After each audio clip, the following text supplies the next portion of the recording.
making. make any, because this isn't my normal thing. This is just what I do. So all of you have businesses, all of you do marketing, but what most people do is push marketing, right? You send out emails, you put ads in front of people. What a podcast is pull marketing. A person says, I want to learn about this topic, and they start listening to you. I have no idea who my audience is because you can't see them. They're invisible. But here's the really cool thing. If they spend time listening to my podcast and they enjoy it, they show up on my calendar. And when they show up on my calendar, they don't show up to ask me questions. They don't need to be sold. They want what I have to offer, and they're ready to buy, which is an amazing experience. So you have to ask yourself, how does a podcast fit into my business? And does it fit for you? And what are the different ways that you can use a podcast? Too many people try to use their podcast to sell ads and generate revenue that way. The reality is, unless you're a super big podcast, nobody is going to pay you very much to put ads on. It's it's the wrong attitude of why you're podcasting. What you should be using a podcast for is to grow your business and your relationships. So the first thing is to sit down and think about, what is it that you want your podcast to accomplish? So there are different purposes for having a podcast, and each of those purposes then takes a different way of using it. So let's take Gene. He's got the chamber there, right? He probably wants to get more businesses involved with the chamber. If Gene had a podcast that was called, Business in Westfield, he could say, hey, these are businesses that I'm targeting to join the chamber, but they're not listening to me. They don't want to talk to me. But what if Gene called him up and said, hey, we'd like to feature your business on our podcast and have you tell your story? All of a sudden, those business owners are accepting his phone call. They're saying, yes, come on in, Gene, share my business, tell my story. And Gene's building a relationship with those people. And so it's a great way to build relationships. And it's a great way to focus on other people. So even Joel could be teaching about the success that he does with the work that he does. Faith could teach marketing, right? You get on and you're teaching people how to do the things, and then they start coming to you because of that. And so that's one of the bigger purposes of the podcast. And I don't think people think of it in that way. Rajiv, let's be a little more interactive. So I'm going to pause for a second and just see what people think about what I just said. And if you have any questions on how it could apply to your business.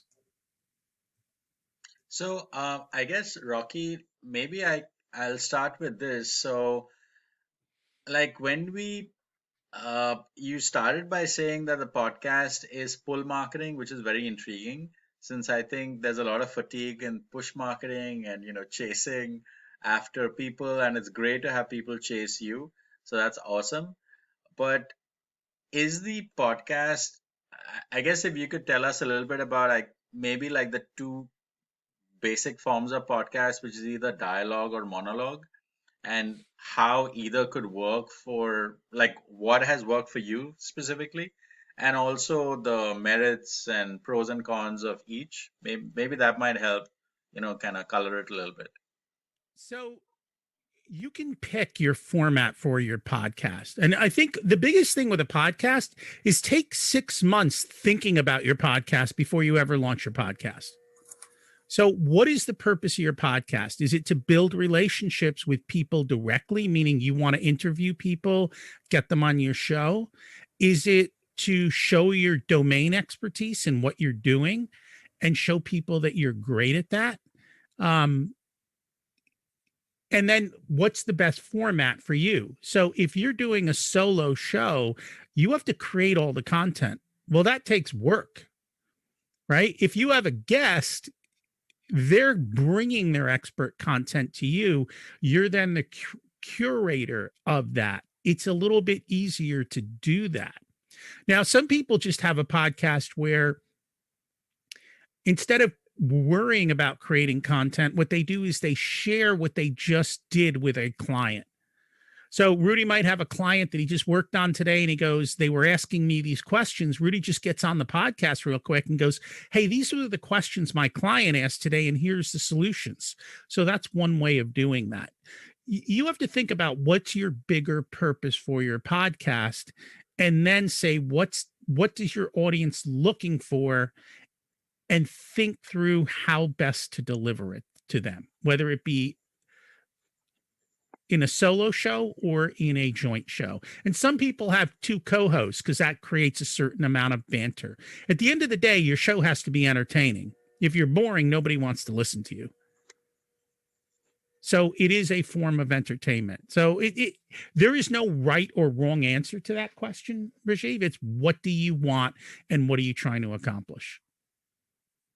Okay. And does it, and I'm by no stretch of the imagination a podcast expert, but I've noticed that some podcasts, the ones that I listen to, some of the, I guess, people or the host infuses some degree of personality into the podcast. It could be either a certain kind of, let's say, tongue-in-cheek humor, or it could be just like their, you know, uh, either a little bit of a touch of sarcasm or uh, maybe a little bit of kidding around, but again, not too crazy. And some, have a slightly half laugh way of going about it because they know what they're saying is uh, content similar to a stand-up comic. Again, you have to decide what you're looking to do. You have to be entertaining or you have to be providing information of high value. There's a million podcasts out there. Why are they going to listen to you? Because you're interesting to them. So, yes, how you do that and how you build your personality is important. Okay. So I have never done. How do you actually do a podcast? All right. So let's take a quick thing to do the equipment side. The first thing is to pick a good microphone because the quality of your voice, because you're in people's ears, right? So you have to have decent quality equipment. This is an ATR 2100. It is. And you sound different from everybody else. Like, yeah, I do. Better. Yeah, it's night and day. It makes a big difference. This is an ATR 2100. You can get it on Amazon. Because of COVID, they're about $100. The really cool thing about this microphone is it doesn't capture all the noise around me. So if I go over here and someone's talking over here, you don't hear them as well as somebody talking right here. And so it helps to get rid of background noise. I use a digital recorder, and this is what my digital recorder is. This is a Zoom H4n, and this is portable, so I can take it anywhere. If you've got a guest, you're going to want two microphones so that your guest has a microphone and you have a microphone. And that's basically all you need to do your recording. And this recorder also plugs into the computer so that I can pull audio off the computer if I want. And it gets me an excellent quality audio. Once you have your audio, it gets edited. So the question is, do you want to edit it yourself or do you want to pay somebody to edit it? And then how much editing do you want? You don't have to have a perfectly polished show. The beauty of podcasting is it's okay if it isn't perfect, but it shouldn't be annoying. So there's that fine balance between those two.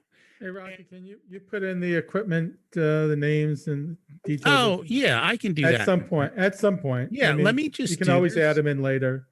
No, I'll just drop it in now. And I guess, Rocky, I'll sort of play devil's advocate just very slightly. So you're a professional, established name in the podcasting world, and you've been doing this for many years. And so, did you have this set up when you started, or is it something that you kind of worked towards as you kind of progressed in the art?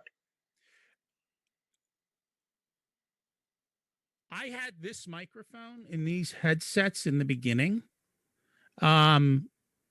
The only thing I added was the Zoom recorder because I kept having trouble with my original stuff.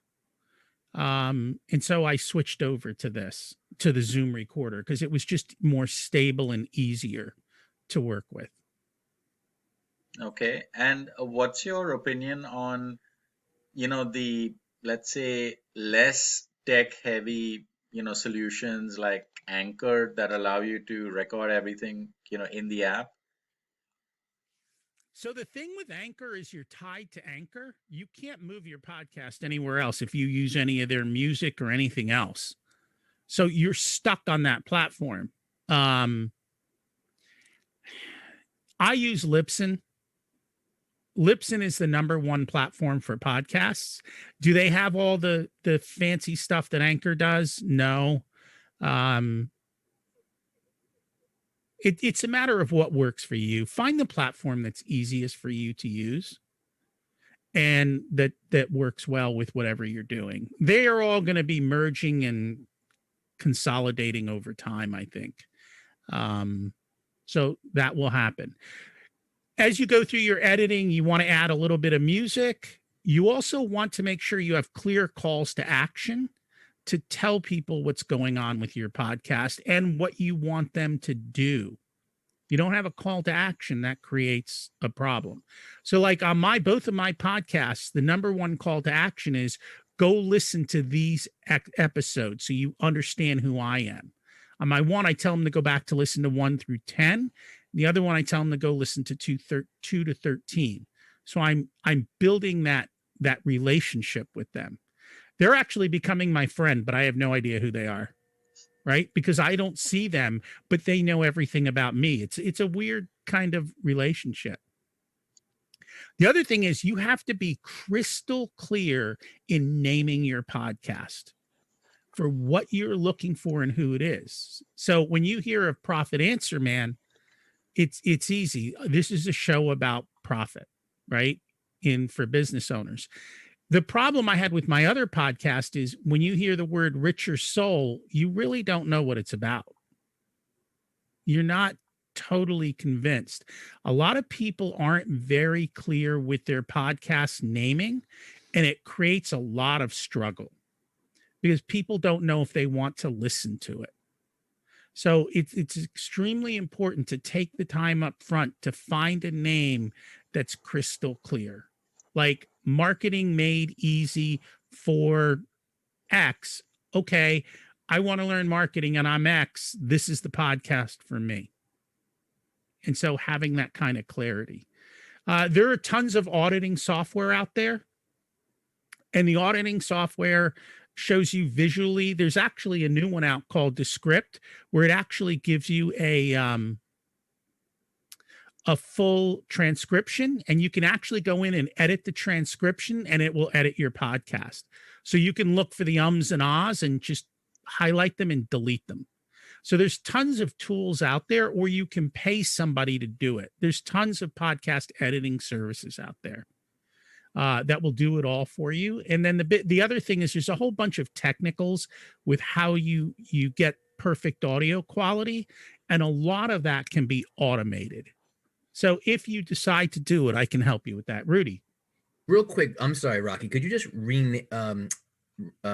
me the name of that software again? The script, what's it called?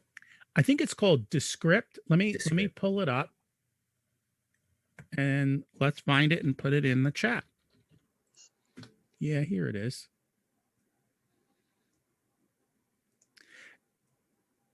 The amount of software to help you do stuff these days is amazing, and most of it is not very expensive. Yeah, but does it all work together though, Rocky? You'd have to have this and you have to have that and you have to have the other, and does it all work together? Yeah, in the beginning, it's a little difficult to figure everything out, but once you figure it all out and you start doing it, it becomes second nature. When you're talking, Rocky, and you're doing your podcast, are you talking at something? Are you reading something from the screen? Are you reading a script? How do you kind of keep on the point? So I'm going to tell you boring podcasts. Boring podcasts are where the host asks the same 8 questions to everybody. It's boring. Have a conversation with your guest. So that means doing your homework, understanding what is it that you want to get out of your guest that your audience will want to hear. So part of my stuff, yes, Lynn, is scripted. Like the opening, the exit is scripted. I have a couple of standard questions that I use that are scripted, but then it becomes a conversation, listening to what my guest is saying and asking them questions based on it. So I kind of have an agenda, but we don't always follow the agenda. Sometimes the podcast takes a left turn and we get into a great conversation. And that's what people really enjoy, is when you're having a great conversation. Thank you. But when you're talking to yourself, you haven't got a guest. And you're If I'm talking to myself, yes. So when I did my original podcast, I literally scripted out my first 10 episodes. I wrote them out and then I read them. And I did that for those. Even on my other podcast, when I did the first one, but then sometimes I'll ad lib to the script. But usually if I'm doing a solo show, especially if it's a longer form, you do want to probably have a good idea of what you're trying to get out. If you're good at public speaking and you're good at speaking, you might just have your 6 bullet points, and they're there just to kind of help you get through what you want to get through. You want to be on point and direct and keep the audience engaged. You do have to entertain them. So Rocky, is Profit Answer Man now always guest based, or? Profit Answer Man is both. Sometimes it's solo shows, sometimes it's guests. Okay. But the guests are always on point. Okay, so super. Oh, go ahead, Rajiv. yeah, so I'm just gonna do a small sort of like commercial interruption here to use this moment, since everyone's in the room, to take a quick screenshot to post on LinkedIn, and we're all talking about finding your voice and being on point. So keeping that in mind, let's channel that. And Leanne, are you ready? Are you camera ready? As our resident film director and producer. Okay, so on the count of 3, 1, 2, 3. Okay, let me see how that turned out. Everyone's looking very fabulous. But while I do that, Rocky, please continue. There was a question? Oh, yeah, I'm sorry, Gerard. Yeah. No, that's okay. That's okay. This is super interesting, Rocky. So here's my question. You said you don't know your audience. How are you measuring, or can you measure what's working, what's not working? I mean, I'm assuming you're getting some business on the back of it, but it's interesting. How do you measure that? I can tell number of downloads. Okay. So I can tell who's listening and where they're located. I don't necessarily know who they are specifically. So in order to do that, that's a conversion call. So what that means is you can have a landing page for your podcast where you say, hey, if you want my free offer, go to this landing page and sign up. That's where you get. So that's, you've got to figure out what your business model is for your podcast and for your whole thing. And then once they sign up and do that, now you have their email address. Now you start to know who they are. Gotcha. And you can have that conversation. When did you, sorry, follow-up question. So you said you've been doing this for how many years now? So my one podcast is in the 5th year, and my other podcast is coming up on 1 year. Gotcha. So the one that you've been doing for 5 years, when did you start to notice sort of traction on that? I got traction relatively quickly, but the reason I got traction is I had a network that was getting me on their podcasts, and the early people were sharing it. So I was on some bigger shows that drove people to me. But, you know, a lot of times people worry about the numbers. The question isn't how many people are listening, it's how many people of your target audience are listening. The other thing it does for me is for my current clients, in between our calls, I'm in their head, right? And they're hearing me talk about something. So that may spark a continued conversation when we have our calls. And and it's continuing to cement in their mind that I'm the expert, I'm the go-to guy. And they're appreciative of the fact, oh, he's on like a platform. So it elevates me in a sense, Definitely gives you in their legitimacy, mind. right? Mm-hmm. Sure. And so it keeps the conversation going, even though I'm not having the conversation with them. So it really does create a leverage point. Rocky, so is this, I guess, the new way of establishing thought leadership? It is one way of establishing thought leadership. But podcasts are booming. Like I don't even know how many podcasts there are out there. It seems like everybody's got a podcast now. It has become very much of a boom thing. And depending on who you are, some people are making a killing off of their podcasts. It's not my goal, but you could. I think there's a question. Yes. Why would you rate a podcast higher than a webinar sort of? So a webinar to me is a one-time sales pitch, right? You're coming to this, you're spending this time, you're watching this one thing. There's no continuing journey unless they buy or don't buy or get on your email list. So they go together. They are not. So at the end of the webinar, you can say, if you'd like to learn more and learn all my tips, you can listen to me on the podcast. So it's continuing the relationship. It's a long-term journey. Most webinars, people have to sit at their desk, or I guess people can watch them on the phone. Podcasts are usually listened to while people are doing something else. They're driving, they're exercising, they're running. It's what's in their head while they're doing something else. So, That's usually when they listen. Rocky, so would you call that passive listening or active listening? A little bit of both. It depends.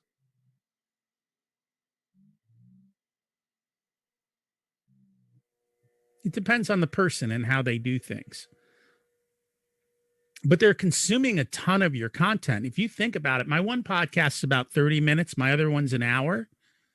If somebody's listened to 10 of my episodes, I've been in their head for 10 hours. That's a lot of time of them listening to me. And it's funny because I will go to places and people are like, oh, that's you. I recognize the voice. Like, it's fun. It does work. It is a way to create business. And I think you have to figure out if it's a way that you want to use. Like Larry could talk about different kinds of technicals within the law or issues. Like he could talk about horror stories, right? And then people don't want to go through that horror story. So it might be something that they're of interest to. Or it could be specific to a certain type, like he could do seasons. So Larry could do an entire season around a certain type of trademark, like everything you need to know about trademarks. And he could do a whole portion on that. And then he could do a whole different thing on copyrights. And then he had to do a whole different thing on something else. So you have a lot of flexibility in how you do things, but your content should always be evergreen so that you can listen to my podcast today. You can go back and listen to the first episode. It still makes sense from 5 years ago because I've kept it evergreen. And so you're just building up this massive library that people can go to. And if you think about it, you know, if every week you could go talk to an audience and 500 or 1,000 people showed up, that's impressive. And that's essentially what you're doing. You're talking to a lot of people every week. Rudy? How far out do you plan your podcast? Like, do you have your content kind of made up for like a month in advance or 6 months in advance? Like, so both. My one podcast, I recorded an episode yesterday, and I think it'll go live next Tuesday. My other podcast, I record an episode today. You won't see it till May. Like, got it. Just because that one has a much longer lead time, just because of the way it is and the amount of guests and so forth. The other thing is you get pitched as a podcast to have other people come on to your platform and be able to speak. So like, this is a pile that just got sent to me.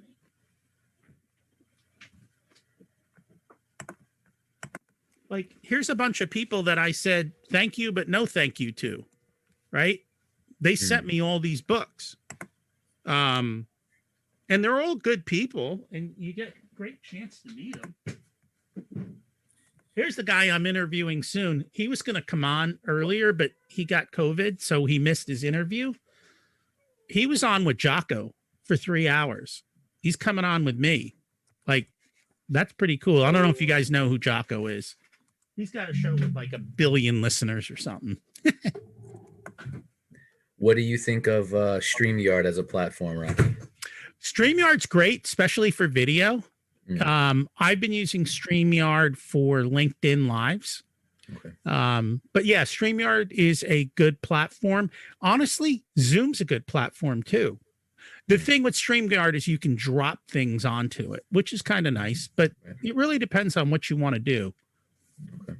And whether or not you want the video along with the audio. So you can do both, and you can put the video out to YouTube and the audio out on all the other podcast players. So, Rocky, quick question. You wouldn't do this live then? I thought podcasts were live. They can be. So here's what people are doing right now. They'll get on StreamYard. They'll do the podcast live. It'll go immediately out to wherever StreamYard's dumping it. Then they'll come back and they'll edit the file and they'll fix it all up and all add the other stuff. And then they'll release that to the podcast stream. So you can do that too. And then the other thing people do is they take the content from the podcast and they cut it up into social media posts, into other things. They might make small clips and they repurpose them for social media. So you can also do that as well, because now you have all this content. And Rocky, can you comment on how this sort of plays into this new, I guess, phenomenon that we're seeing with Clubhouse? So a lot of podcasters have gotten on Clubhouse because what Clubhouse does is it allows them to talk to their audience. And it gives you that opportunity as well to then get feedback from the people that are listening to you. So it then creates the dual stream both ways.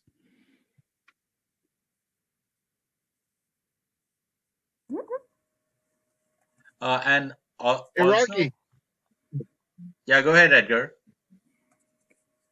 No. You finish yours, Rajiv. Then I'll chime in. Thank you. Yeah, I was just saying, Rocky, could you also like tell everyone what Clubhouse is, just for those that might be hearing it for the first time? I don't even know what Clubhouse is. Clubhouse is nuts. It's the hottest thing right now that everyone says you have to be on.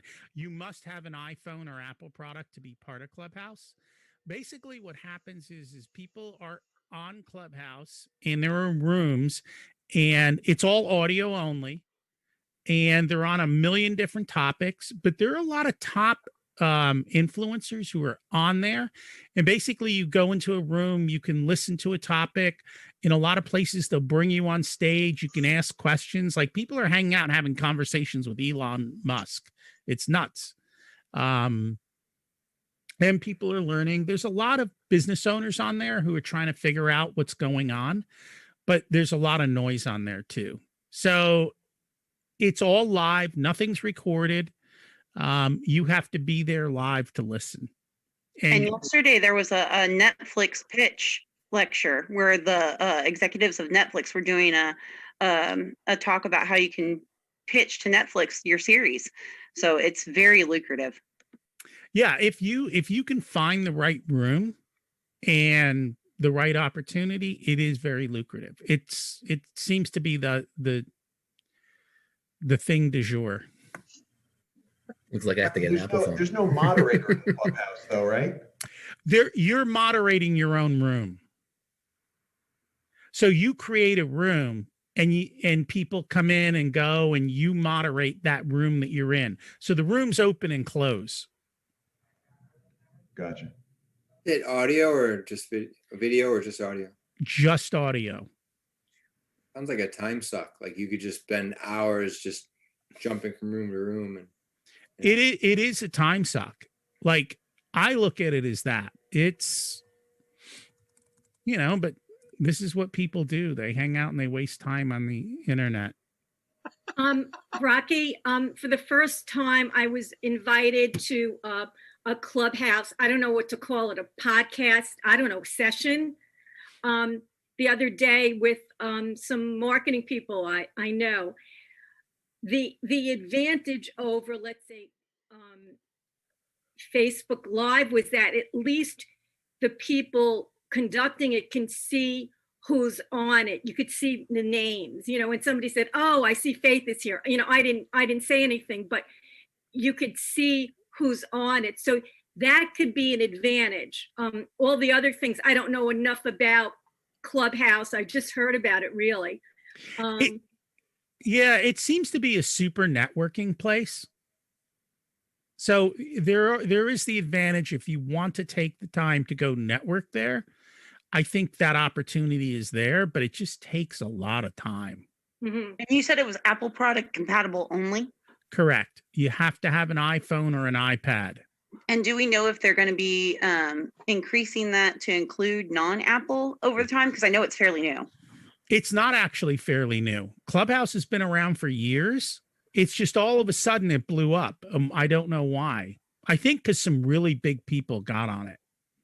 Right. I was just going to say there was a lot of names that people have dropped to get more attention to the platform. And that seems to have become a vacuum.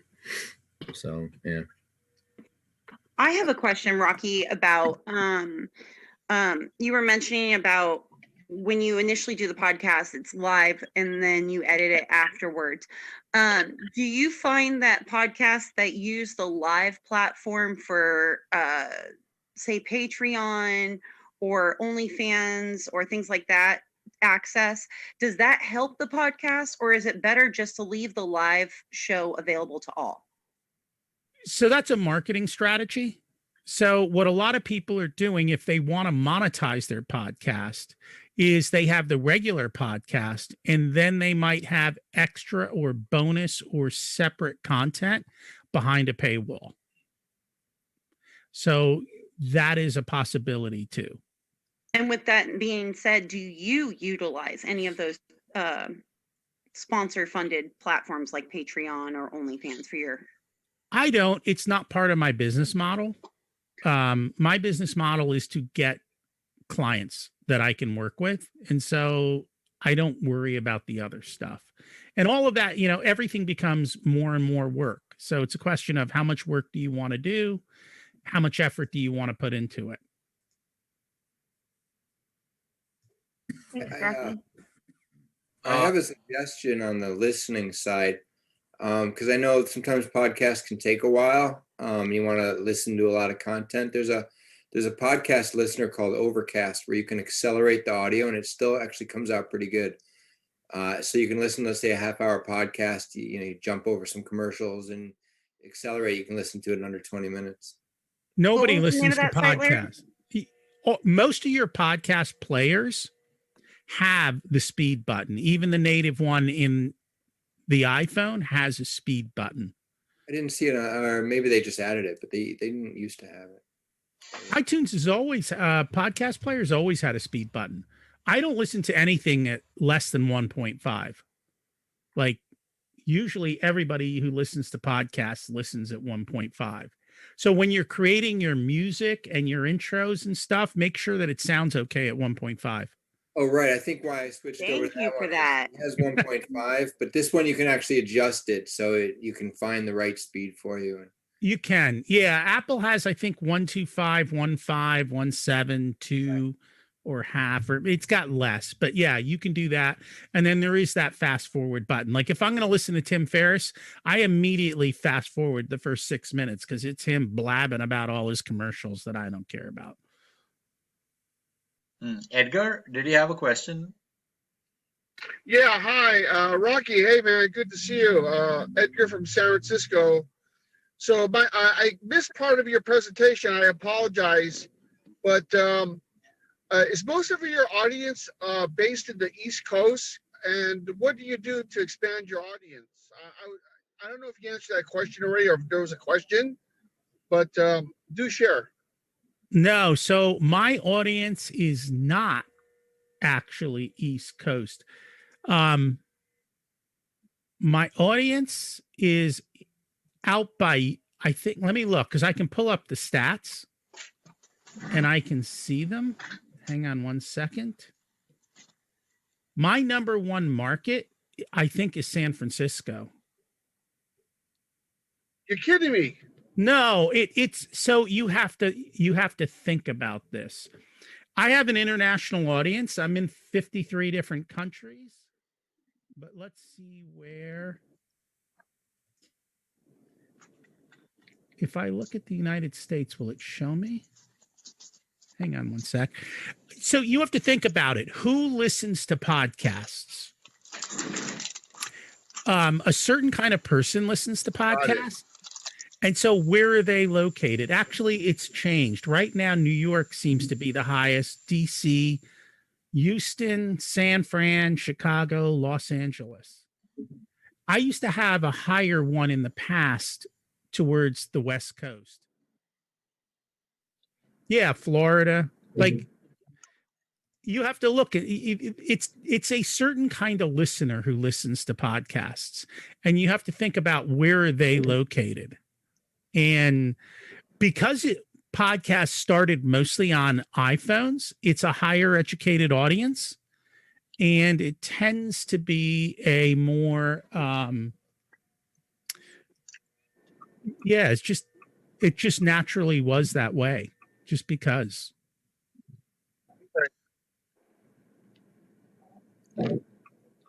Thank you. You're welcome. So Edgar, how does it feel to be in one of the hotspots for podcasts?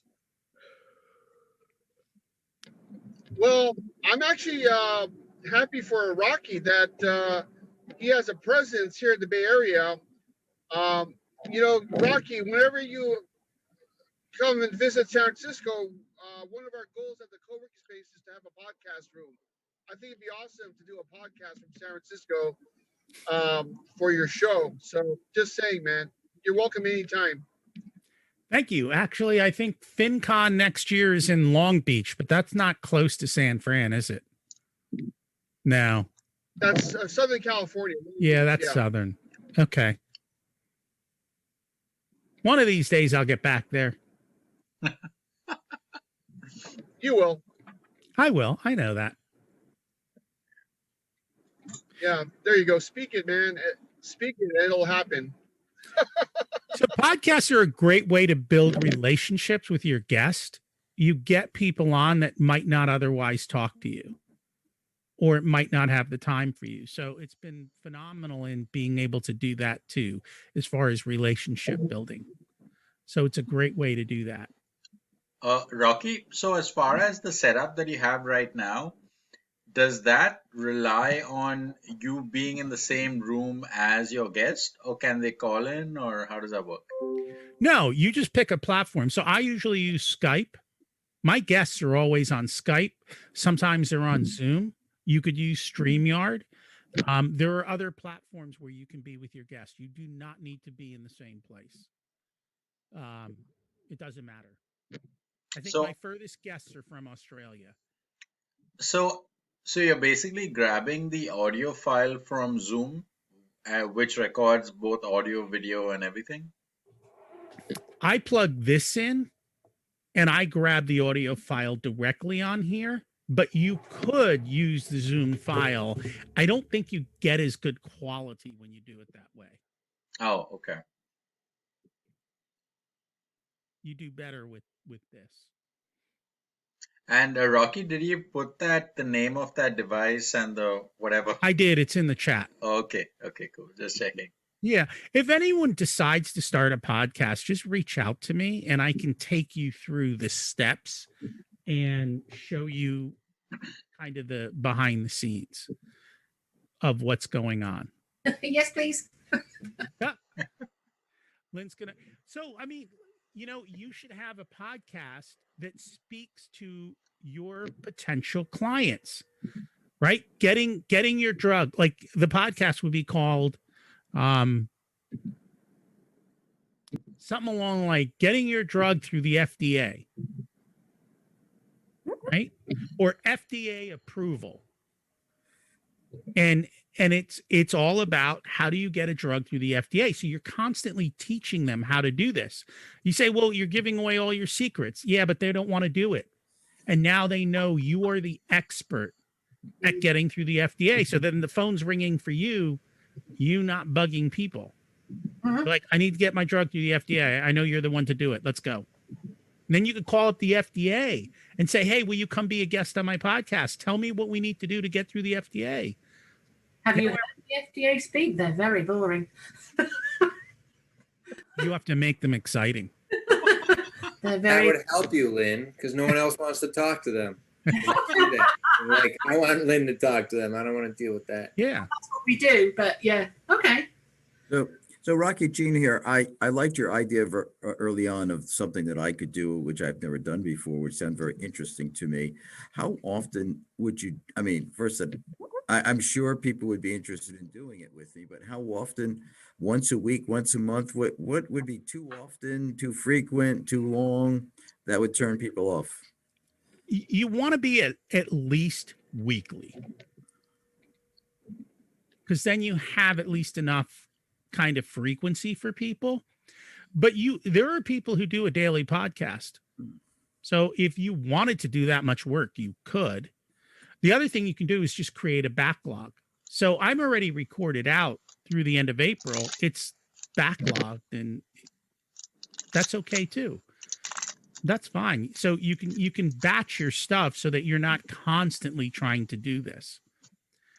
But for you, like, I definitely would have, like, Westfield business owners, and it doesn't even matter if anyone listens to that podcast, because the whole purpose of that podcast is you getting to go meet business owners and have them share your story and begin to know, like, and trust you.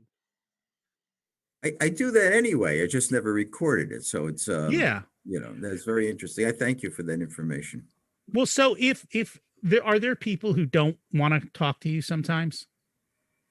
Not really. Okay. But, I come in with a smile and I, tell them I want to learn. I mean, this is kind of going in the direction, but what I try to do is I want to know about your business so that other businesses who might want to meet you in relationship with you, I need to know about your business. And that's how I start off the conversation. Okay. And here you get a way to kind of share that with the other businesses too. Right. Thank you. Hey, Rocky, how long does it take to put together a weekly podcast, from the recording it to editing it to whatever, preparing for it? So that really depends. There's no set answer. It depends how much work you put into the upfront to research a guest. So last week I had to read 2 books because I was interviewing 2 guests. So I had had to read this whole book, and I had to read. Where's my other book that I read last week? Ah, this one. So I had to read these two books in order to be ready for those guests.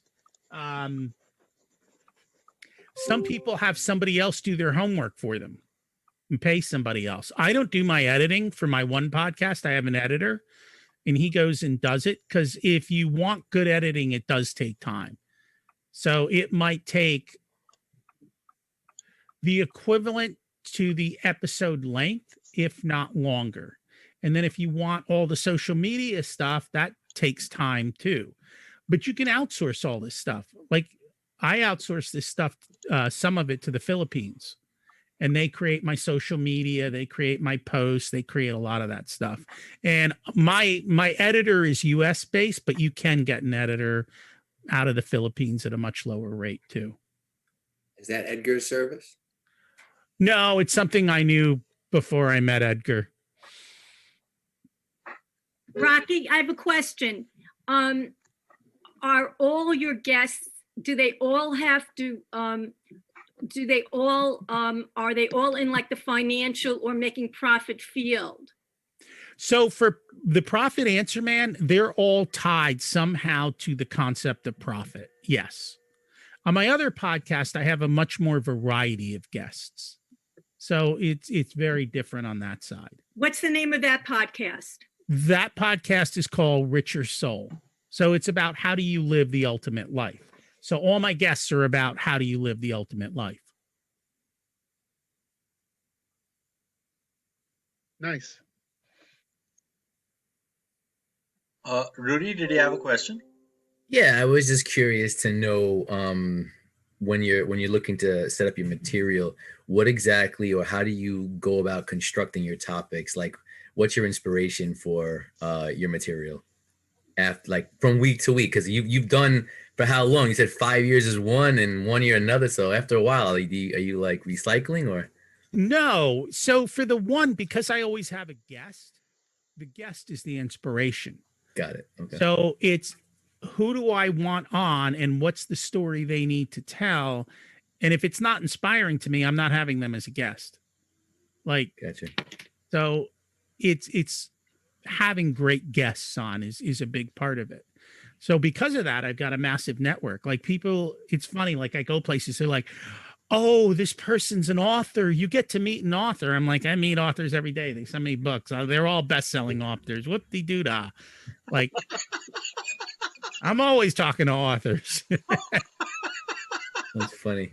That's funny you say that. Somebody just said, I'm nowhere near like you, but somebody just sent me a book recently off LinkedIn. They asked me if I would read it. A guy named Matt Siegel. But apparently Nick read his book. So I was like, yeah, I'll give it a shot. That's how the guy reached out to me. He saw I left a comment on a book that Nick read and wrote about. So he asked me if I would read it too. So next thing I know, I get a book in the mail. I'm like, okay, this is interesting. So that must be like a daily occurrence for you. They do. They show up all the time. Yeah. I get pitched all the time.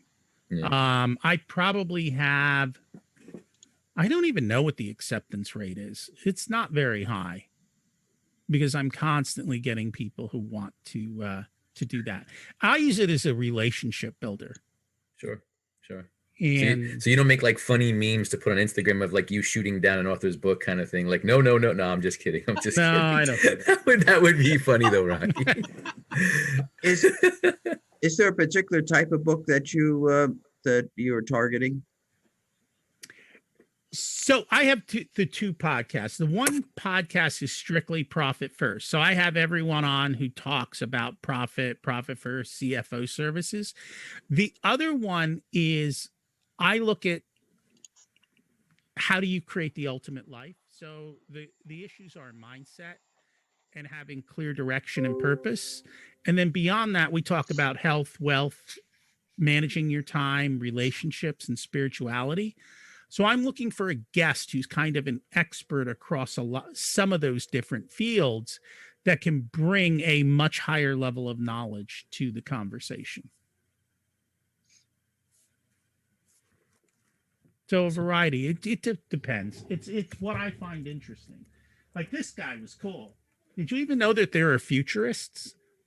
He is from the Institute for the Future. And so we chatted about, what's happening 10 years out, 20 years out. What does education look like? How is the world changing? So that was fun to have someone like that on. And then like sometimes I have real estate people on, learning about their different ways that they do real estate. I'm trying to think who else. Rocky, since you've been, doing podcasting for so long, are there any, I don't know, like laws or something that we need to be aware of, just to sort of protect ourselves from either the opinions or comments of the guest that we speak to or our own, ideas? The only thing you really have to be worried about with a podcast is that you are not using music that you didn't pay for. Right. Okay. Literally, like that is don't even put 3 seconds of music on if you don't own the rights, or Larry will come after you. Right. Crazy. I heard something like that, Rocky, on YouTube. Somebody was using they posted up a video of some party they went to, and there was all sorts of music being played, and for every view that the video got, it was 150K in fines, and it was God. it had over 230 some odd reviews. So yeah, it was pretty interesting litigation kind of thing going on. Like, oh my God. So I've always wondered like how people dodge that anyway on YouTube when they write this is not meant to be a copyright infringement. Like, what I mean?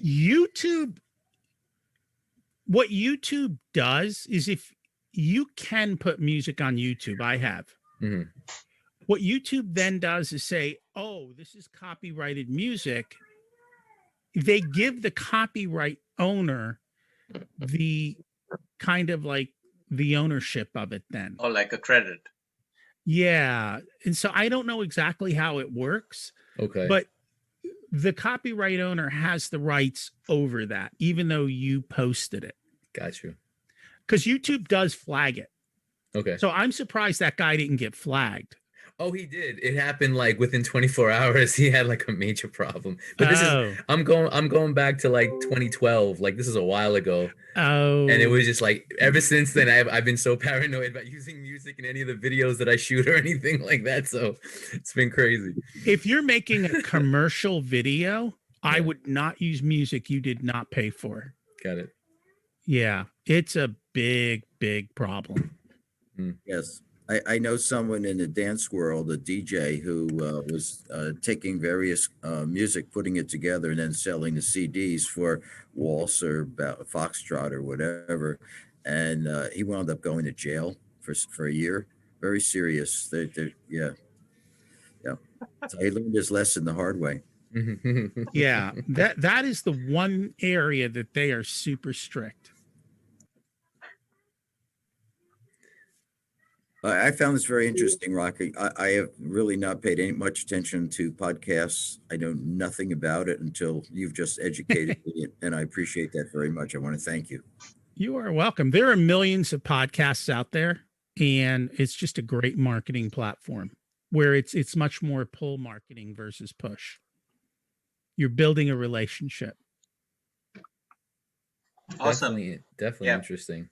Go ahead. I'm sorry, Reggie. Go ahead, buddy. Oh no, I was just gonna say that this was awesome, and I just wanted to kind of like do a quick pulse of the room. I've seen the comments in the chat. Everyone seems to have absolutely loved it. This was like a slightly longer format of a presentation, a little bit longer than our classic mastermind. And I think this went well because Rocky was kind of helping us understand a very complex a complex art. It's like, I guess, that blend of art and science. And it was, Rocky did it in a style that's unique to his own, which is very conversational. It's also very effective. And I think that this extended version of the kind of spotlight speaker, I think that went well. And I think we, if everyone likes it, then maybe we could continue to do this, on other days that are scheduled for masterminds, where we could have either somebody like Rocky come in and tell us about this very complex subject and break it down and have longer than, the classic 20 minutes or 25 minutes to speak, and I think the time just flew by, and uh, I didn't even realize, that wow, it's been longer than 45 minutes, and we're still like eagerly, eating it all up because it's just very, very important, and it's highly, sought after thing, and you're hearing straight from the horse's mouth, so. Right. Rocky, I can't wait to hear the podcast you do about liver cleanses. You have to let me know when you're going to air that.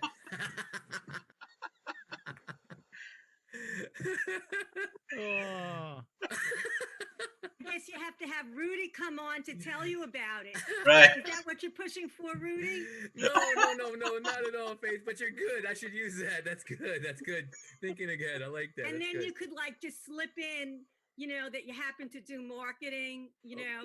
That'd be and great. you have to be really clear to do really good marketing. Yes, I practice elimination marketing. Eliminate the clutter. Eliminate the clutter. Exactly. That's good. That's a headline. Eliminate the clutter. That'd be great. That's a great headline. Sounds like a refreshing topic, Rudy. Oh, sure, brother. It's definitely refreshing. Rocky will fill you in. You're gonna hear the podcast. That'd be great. Forgive I'm me, losing Rocky. weight Forgive me. because of it. I'm losing weight, so I'm happy. That's awesome, brother. That's awesome. And the best part is because you did that, now your metabolism will kick it up even higher and it'll be residual. That's what I loved about it. It was awesome. Yeah. So cool. I mean, it was a joke, but hey, listen, you definitely, if anybody could stretch it out into a podcast, you could, brother. For sure. For sure. That'd be great. So Also, I just wanted to first of all, Rocky, can we all give Rocky a warm round of applause? Oh, thank you.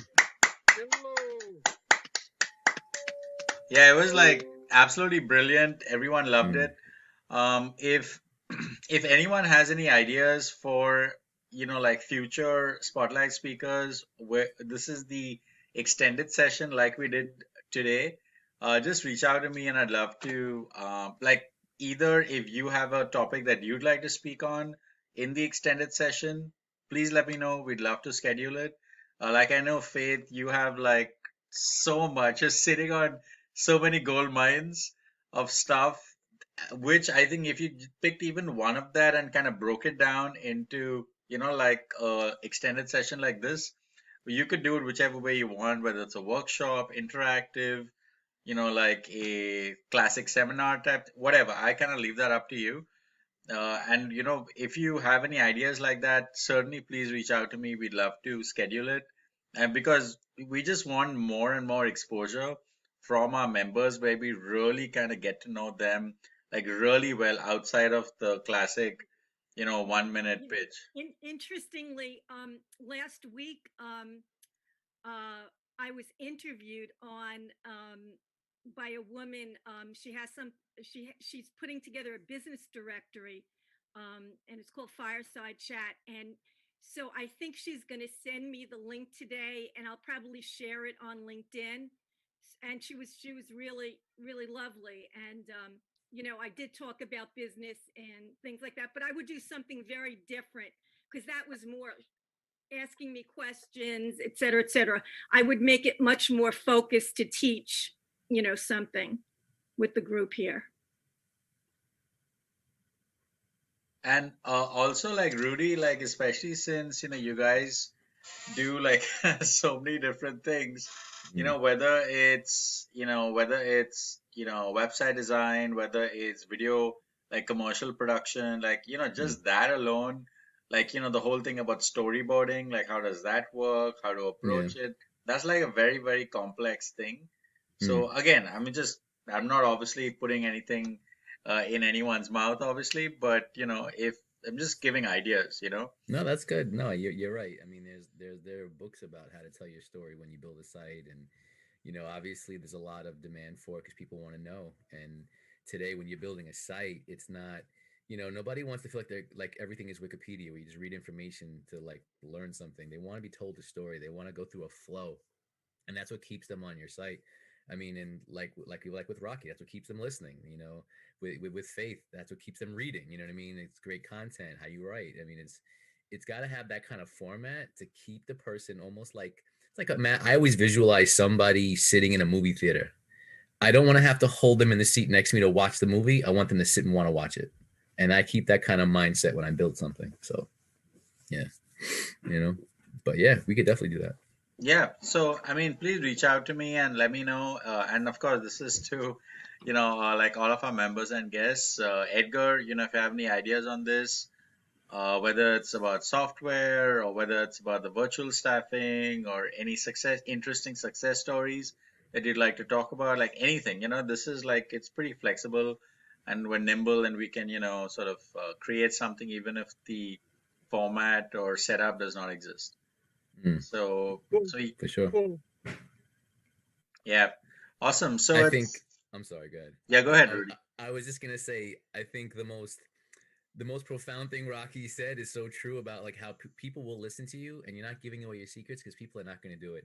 They'd rather listen to you. You're that is so true. I've heard that about so many people. Aren't you afraid people are going to take you? Like, no, they're just going to hear you. Like, you know what? They'll think about it for 10 seconds. Like, let me just call Rocky. Obviously, he's the authority.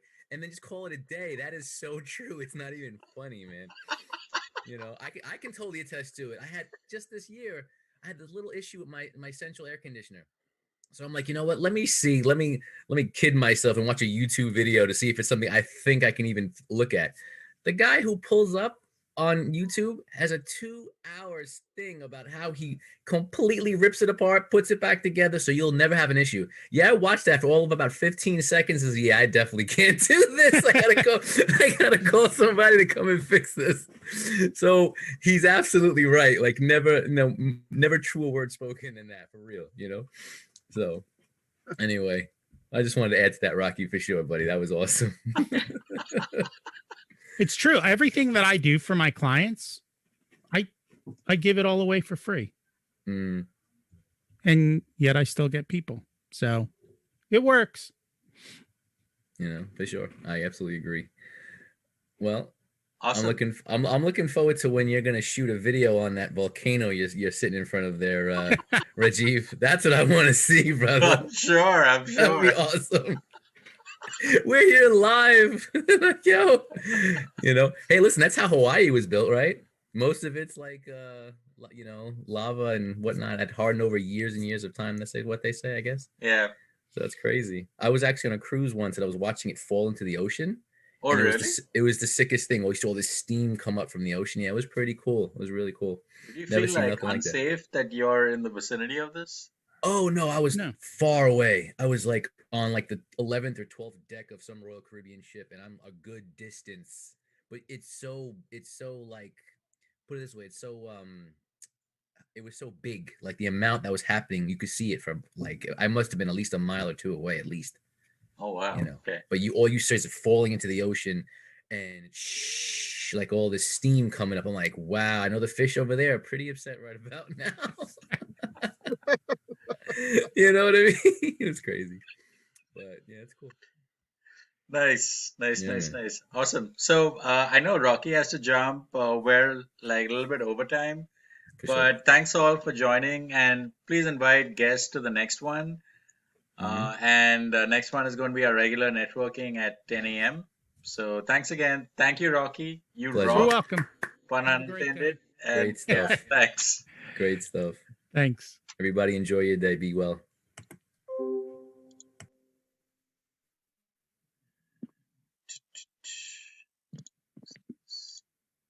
Wait, you haven't yet reached? You're still driving? Jeez. Oh my God. No, I'm parked in the garage right now, man. I didn't want to, cut off early.